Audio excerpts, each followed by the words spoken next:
Bonjour à tous et bienvenue sur la chaîne du CER au Bio. Dans cette vidéo, nous allons voir toutes les vérifications intérieures sur la nouvelle Renault Zoé afin que vous ayez tous vos points le jour du permis. Le jour de votre examen, l'examinateur ou examinatrice vous demandera de donner les deux derniers chiffres du totaliseur kilométrique. Si ces deux derniers chiffres forment un nombre impair, vous aurez alors une vérification intérieure. Nous avons 31 questions intérieures dans la voiture, qui se divisent en 4 catégories. L'installation au poste de conduite, les voyants sur le tableau de bord, les différentes commandes, et pour finir, les documents et équipements du véhicule. Question 3 et question 67. Mettez le rétroviseur intérieur en position nuit. Pour mettre le rétroviseur intérieur en position nuit, vous allez devoir aller derrière le rétroviseur intérieur et tirer la petite languette vers vous, comme ceci. Donc derrière mon rétroviseur, je place mon index sur la languette et je la tire vers moi. Ainsi, le rétroviseur est en position nuit. N'oubliez pas de le remettre en position initiale avant de repartir. Quel est l'intérêt de la position nuit? L'intérêt de la position nuit est de ne pas être ébloui par les feux du véhicule suiveur. Il est possible que votre rétroviseur se mette en position nuit de manière automatique. Pour cela, vous n'aurez pas besoin de manipuler une commande. Néanmoins, vous devrez préciser à l'examinateur ou examinatrice que le rétroviseur intérieur se met en position nuit de manière automatique. Question 19. Montrez la commande de réglage du volant. La commande de réglage du volant se trouve sur la partie gauche de la colonne de direction. Regardez, elle se trouve ici. Pourquoi est-il important de bien régler son volant? Citez 2 exemples. Il est important de bien régler son volant, tout d'abord pour le confort de conduite, l'accessibilité aux commandes, une bonne visibilité sur le tableau de bord, ainsi que pour une efficacité des airbags. Question 37 et question 87. Montrez la commande permettant de désactiver l'airbag du passager avant. La commande pour désactiver l'airbag du passager avant se trouve côté passager.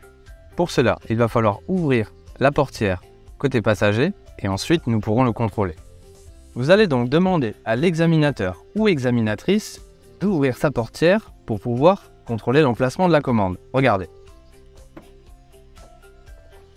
Sur la Renault Zoé, la commande pour désactiver l'airbag du passager se trouve ici. Regardez. Dans quelle situation doit-on le désactiver? On désactive l'airbag passager avant lors du transport d'un enfant à l'avant dans un siège auto dos à la route. Question 45. Montrez comment régler la hauteur de l'appui-tête du siège conducteur. Dans la Renault Zoé, vous ne pourrez pas répondre à cette question. En effet, regardez, le siège du conducteur, il est en fait en un seul bloc. L'appui-tête n'est pas détaché du dossier. L'inspecteur passera donc à la question suivante. Question 61. Indiquez où se situent les attaches de type Isofix dans le véhicule. Sur la Renault Zoé, on peut trouver les attaches de type Isofix à 3 endroits. Sur le siège du passager et ensuite à l'arrière, à gauche et à droite du véhicule. Maintenant, pour éviter de déranger l'examinateur ou examinatrice, nous allons privilégier les Isofix à l'arrière du véhicule. Regardez. Les attaches de type Isofix se trouvent donc sur la banquette arrière. Regardez, vous avez le petit symbole Isofix de chaque côté. Les attaches sont juste en dessous. Peut-on fixer tous les sièges enfants sur des attaches de type Isofix? Non, il n'est pas possible de fixer tous les sièges enfants, mais uniquement ceux compatibles avec ce type d'attache. Question numéro 11. Montrez l'indicateur de niveau de carburant. Votre niveau de carburant se trouve à gauche de votre tableau de bord. Quelles sont les précautions à prendre lors du remplissage du réservoir? Lors du remplissage du réservoir, il faut arrêter le moteur, ne pas fumer et ne pas téléphoner. Question 15 et question 75. Montrez le voyant d'alerte signalant une pression insuffisante d'huile dans le moteur. Sur la Renault Zoé, il est impossible de répondre à cette question. L'examinateur ou l'examinatrice passera donc à la question suivante. Question 23. Montrez le voyant d'alerte signalant un défaut de batterie. Pour cette question, il faudra tout d'abord allumer le contact pour faire apparaître tous les voyants d'alerte. Je vais donc mettre le contact et votre symbole va apparaître en haut à droite. Qu'est-ce qui peut provoquer la décharge de la batterie, moteur éteint?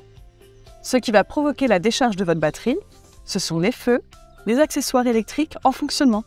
Question 25, question 55 et question 81. De quelle couleur est le voyant qui indique une défaillance du système de freinage? Pour la défaillance du système de freinage, le voyant est rouge. Quel est le risque de circuler avec un frein de parking mal desserré? Si vous desserrez mal votre frein de parking, vous risquez une dégradation de votre système de freinage. Question 27 et question 83. Montrez le voyant d'alerte signalant une température trop élevée du liquide de refroidissement. Pour la Renault Zoé, vous ne pourrez pas faire apparaître ce voyant. L'examinateur ou l'examinatrice passera donc à la question suivante. Question 29. Montrez le voyant signalant la mauvaise fermeture d'une portière. Pour faire apparaître ce voyant, il vous faudra simplement ouvrir votre portière. Il apparaîtra en haut à droite. Quelles précautions dois-je prendre pour que les enfants installés à l'arrière ne puissent pas ouvrir leur portière? Pour que les enfants installés à l'arrière ne puissent pas ouvrir leur portière, il vous faudra pour cela actionner la sécurité enfant sur les deux portières arrière. Question 39 et question 89. Montrez le voyant signalant l'absence de bouclage de la ceinture de sécurité du conducteur. Pour cela, il vous faudra en 1, mettre le contact. En 2, enlever votre ceinture. Et en 3, montrer le voyant. Il se trouve au-dessus du rétroviseur central. En règle générale, à partir de quel âge un enfant peut-il être installé sur le siège passager avant du véhicule? Vous pouvez installer un enfant sur le siège avant du véhicule à partir de 10 ans. Question 43 et question 91. Allumez les feux de brouillard arrière et montrez le voyant correspondant. Pour cela, il vous faudra tout d'abord mettre le contact, allumer vos feux de croisement et ensuite vous pourrez allumer vos feux de brouillard arrière. Le voyant se trouve juste là, en haut à droite. Pouvez-vous les utiliser par forte pluie? Vous ne pouvez pas utiliser les feux de brouillard arrière par forte pluie, seulement en cas de brouillard et en cas de neige. Question 47. De quelle couleur est le voyant qui indique au conducteur que le feu de brouillard arrière est allumé? Sur la Renault Zoé, le voyant est de couleur jaune, mais la couleur orange est acceptée. Quelle est la différence entre un voyant orange et un voyant rouge? Le voyant rouge indique une anomalie de fonctionnement ou un danger, le voyant orange un élément important. Question 51 et question 95. Allumez les feux de route et montrez le voyant correspondant. Pour cela, il vous faudra tout d'abord mettre le contact, allumer vos feux de croisement, pousser le commodo vers l'avant et de là vous pourrez actionner vos feux de route. Ils se trouvent en haut à gauche, en bleu. Quel est le risque de maintenir les feux de route lors d'un croisement avec d'autres usagers? Si vous maintenez vos feux de route, il y a un risque d'éblouissement des autres usagers. Question 63 et question 99. Montrez sur le tableau de bord le voyant signalant une baisse de pression d'air d'un pneumatique. Pour faire apparaître ce voyant, il vous faudra tout d'abord mettre le contact et ensuite montrer sur le tableau de bord votre voyant d'alerte. Il sera jaune en bas à gauche. À quelle fréquence est-il préconisé de vérifier la pression d'air des pneumatiques? Il est préconisé de vérifier la pression d'air des pneumatiques tous les mois. Question 1 et question 65. Montrez la commande de réglage de hauteur des feux. La commande de réglage de hauteur des feux se trouve à gauche du volant. Ici. C'est le deuxième bouton en partant de la droite. Pourquoi doit-on régler la hauteur des feux? On règle la hauteur des feux pour ne pas éblouir les autres usagers. Question 5 et question 69. Faites fonctionner les essuie-glaces avant du véhicule sur la position la plus rapide. Pour répondre à cette question, vous devrez en 1 démarrer la voiture. J'appuie sur le frein et je démarre mon véhicule.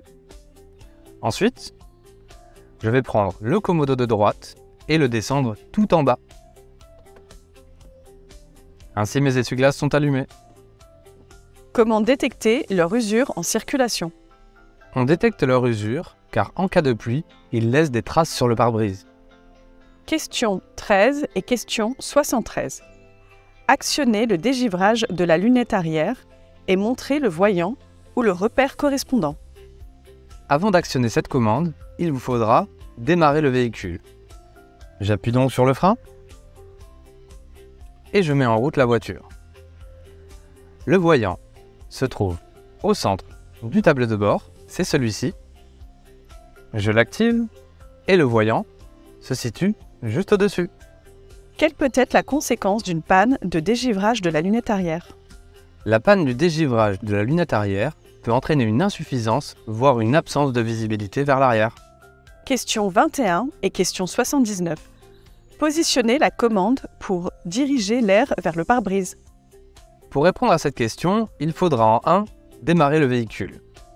J'appuie sur le frein et je démarre mon véhicule. Ensuite, il y aura 2 options pour pouvoir répondre correctement. On pourra soit prendre la commande de droite et l'orienter vers le pare-brise, comme ceci. Vous le voyez grâce au symbole qui est ici. Ou alors, deuxième méthode, vous pourrez simplement actionner le désembuage du pare-brise grâce à ce bouton. Citez 2 éléments complémentaires permettant un désembuage efficace. Pour un désembuage efficace, nous pouvons utiliser la commande de vitesse de ventilation. Nous pouvons également utiliser la commande d'air chaud. Et pour finir, la climatisation. Question 31 et question 85. Actionnez les feux de détresse. Pour actionner les feux de détresse, pas besoin de mettre le contact. Ils sont sur un circuit indépendant. La commande se trouve au centre, juste sous l'écran, ici. Je presse vers le bas et les feux de détresse sont allumés. Quand les utilise-t-on? On utilise les feux de détresse en cas de panne, d'accident ou alors de ralentissement important lorsqu'on est le dernier de la file. Question 33. Montrez la commande permettant d'actionner le régulateur de vitesse. La commande du régulateur de vitesse se trouve sur le volant. Sur la branche située à gauche, c'est le bouton situé en bas, celui avec la petite flèche. Sans actionner la commande du régulateur, comment le désactiver rapidement? On peut désactiver rapidement le régulateur de vitesse en appuyant soit sur la pédale de frein, soit sur la pédale d'embrayage. Question 35. Sans l'actionner, montrez la commande de l'avertisseur sonore. L'avertisseur sonore, appelé plus communément le klaxon, se trouve ici, au centre du volant. Dans quel cas peut-on utiliser l'avertisseur sonore en agglomération? Nous pouvons utiliser l'avertisseur sonore en cas de danger immédiat. Question 49 et question 93. Montrez la commande de recyclage de l'air.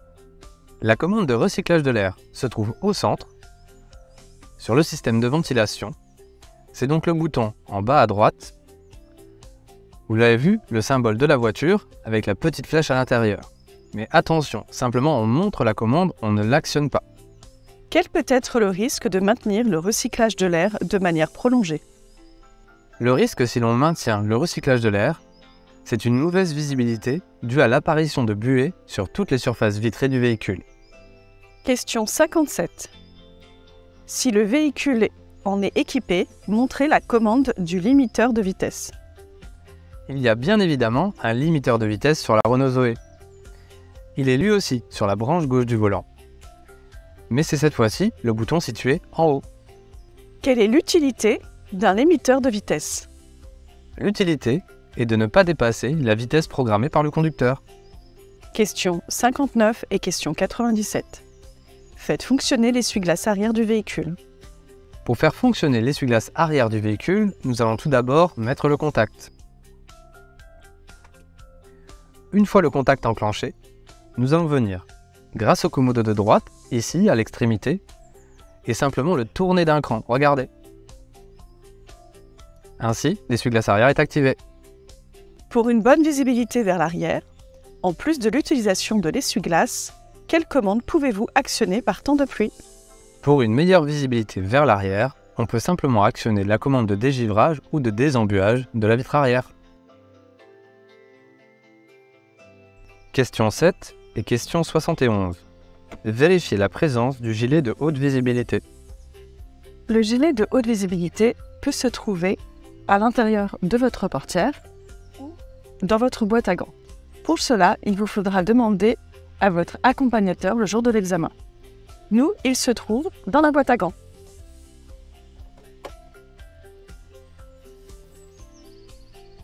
En cas de panne ou d'accident, quel autre accessoire de sécurité est obligatoire? L'autre accessoire de sécurité obligatoire est le triangle de présignalisation. Question numéro 9. Vérifiez la présence du certificat d'immatriculation ou carte grise du véhicule. Pour cela, il vous faudra demander à votre accompagnateur. En règle générale, la carte grise se trouve au niveau de la boîte à gants. Vous trouverez un petit carnet avec à l'intérieur la carte grise. Quels sont les deux autres documents obligatoires à présenter en cas de contrôle par les forces de l'ordre? En cas de contrôle, vous devrez également présenter le permis de conduire et l'attestation d'assurance. Question 17 et question 77. Vérifiez la présence de l'éthylotest. L'éthylotest se trouve dans la boîte à gants.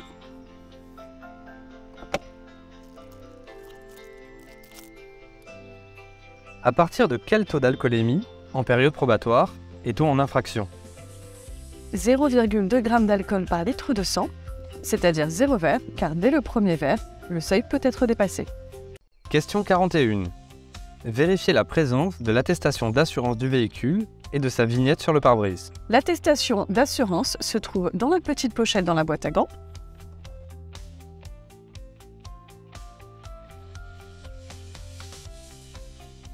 C'est le papier vert.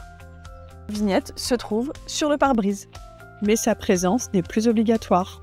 Quels sont les deux autres documents obligatoires à présenter en cas de contrôle par les forces de l'ordre?